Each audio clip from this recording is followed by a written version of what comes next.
welcome everybody back to my channel. It's your girl FITNFAB, and it's week 7 update of my ketogenic bodybuilding prep series. How have you all been? I've been doing okay. I've been really well. I am doing this video in the car because I just came back from the gym and I can't be bothered to go upstairs to make this video because I will be super depleted. So on the whole, this week I lost 1.1 kilogram from last week. Checking in, my check-in weight this Sunday is 72.75 kilograms, coming down from last week's weight, which was 73.85 kilogram. Remember, I put on some weight because I experienced my shark week, so we're back down and we're down trending. And this week I hit a new low weight of 71.9 kilograms. So that is telling you, baby girl, something that in the near future, say in the next 2 weeks, I might be seeing myself mostly in the 71 range. I think last 2 weeks I said I hit a low weight of 72.5 or thereabout, and I said I was going to be in the 72 zone, and this week I was mostly in the 72s zone. So I am very positive. Still we hit an average steps of 10k per day.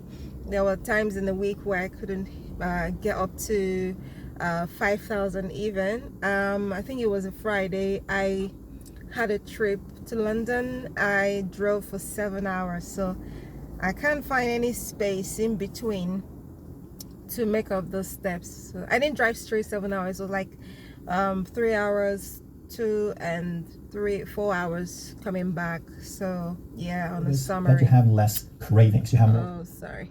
And yeah, other than that, steps were on point. I did weight training 5 times this week, plus a day of full body workouts. I joined the gym class.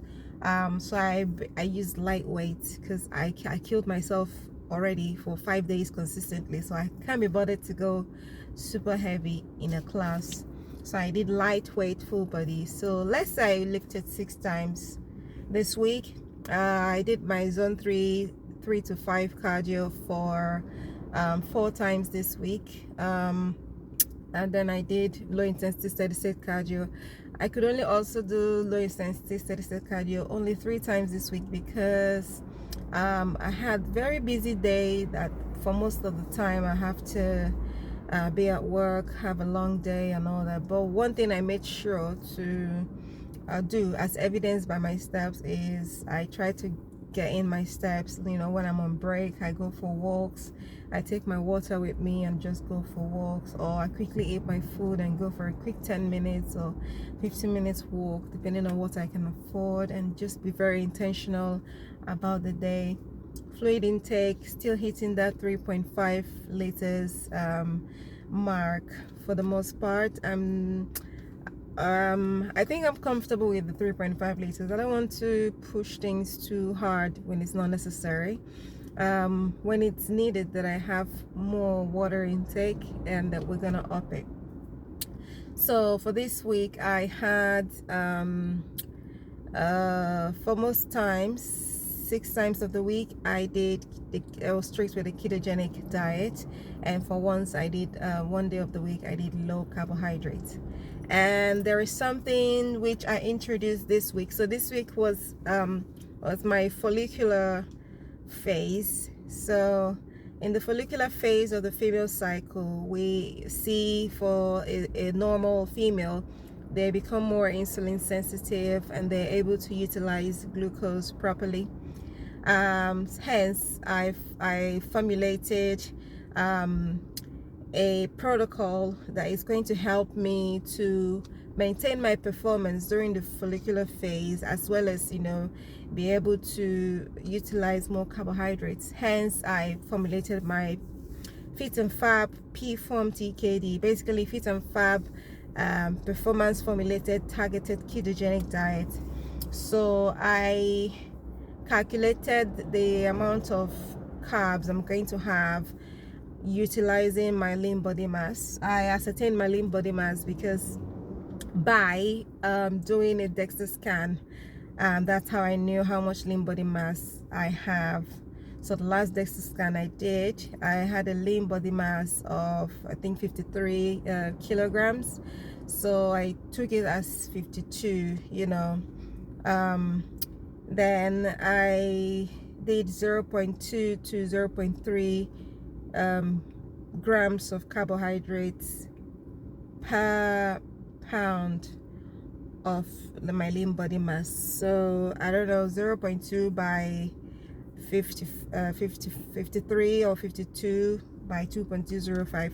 Basically it gave me between 22 to 30 or 32 grams of carbohydrates per day. So what I did was, instead of having additional 10 grams, okay, additional 20 grams, sorry, of glucose on top of my total daily carbohydrate intake, I made that calculated number my entire carbohydrate intake. So what that means is the total carbohydrate intake includes the amount, like the amount I calculated is going to include both the carbohydrate that comes in with my normal meal as well as the carbohydrates that I take in towards performance. So basically this week, before my workouts, 3 times this week before my heavy workouts, which were all my leg days, I did my targeted TKD protocol by ingesting 12 grams of dextrose in my protein shake before workout, and it was awesome. The outcome was I think it was as expected. It was okay, and it's something I think I might implement again in the future. I might be utilizing that tool more often than not.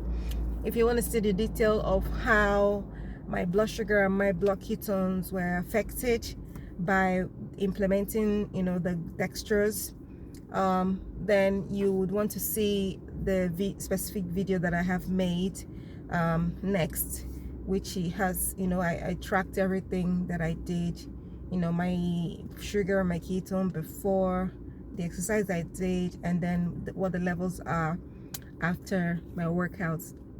Yeah, so if you're going to implement the P-FORM TKD into your regime for a low carbohydrate, you're going to make sure that you are actually working really hard, like you are grinding it in the gym, like you're working out to the point of, oh my god, am I still alive, that kind of thing.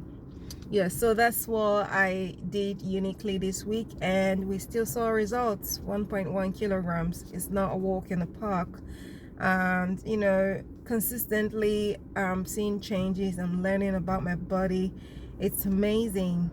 I've never had a prep like this, so smooth like this before. And also during the week I was only able to do 1 PSMF day. I don't know what happened on the Wednesday. I might put up my chart, I don't know, but I was only able to do 1 PSMF day. Oh yeah, I think I ate on the second PSMF day I ate too early, like I ate the meal early, but then I got hungry later in the day, so I had to eat something. And then on the third, you know, potential PSMF day, but with a planned higher fat, say like 50 grams of fat, was the day I drove to London, and I took pickles with me, but I didn't expect my days to be that long and stretched out. I left my meal prep at home. I was expecting that I'll just go do what I have to do and come back and eat, because I was also intermittent fasting.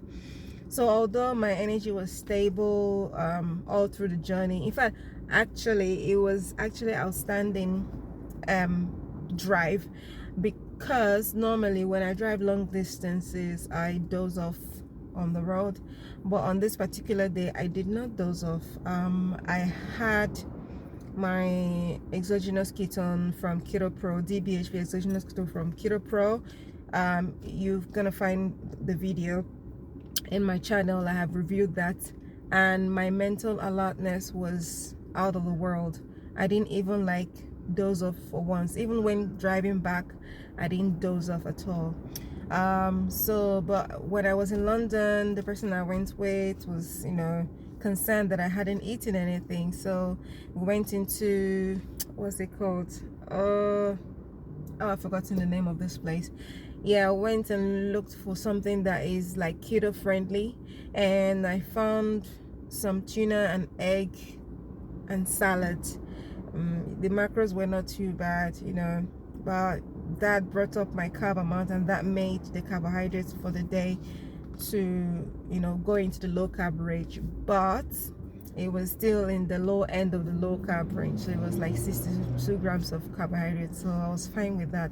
And then when I got home, I ate the meal prep that I had, and it was okay. My calories were not bad. I liked that day. I don't feel bad about it, but you just have to identify these situations and mishaps and all that, so that you can know what to implement next time and how to prevent yourself from going out of track.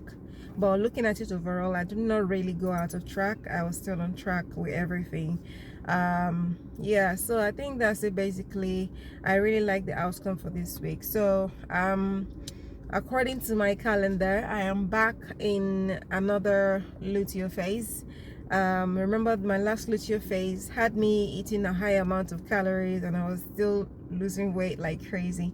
But I'm going to experiment on this luteal phase by having lower calorie, and see if my body is going to respond positively or negatively towards the low calorie. Like this past week, my calorie averaged 1,000, just over 1,500 calories. At this point of prep, I think it's expected also for a female, it's expected that my calories would go that low. I'm really pushing. I want to do my show earlier, hence why my calories are going this low. However, if I'm seeing that my performance is being affected to a great extent and quality of life is not optimal, I'm going to pull back on that. So this is the benefit and beauty of self-coaching. Like, I'm not compelled to want to be strict, like super strict, like, oh, the coach says this, therefore I must do this. Because I study myself, I'm able to identify where changes need to be made.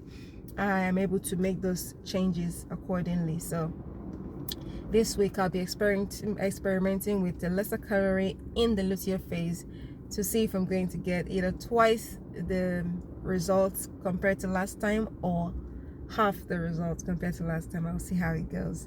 But anywho, I don't think I will be disappointed by my choices. And if anything needs to change in between, trust your girl, I'm gonna change it with the snap of a finger. Yeah, so that's it for my video today. As always, at the end of the video, you are going to see my before and after picture. In this before and after picture, I'll be comparing my week 1, the beginning of my prep, to the 7th week of my prep, and see how much change I have accumulated. It's good. So yeah, I'll see you in the next video. Thank you for sticking with me. Make sure to subscribe and comment. Let me know what your thoughts are. Like, share this video for every other person who are in this same position or who aspire to be in this position that I'm in. Take care now. I love you all. Bye bye.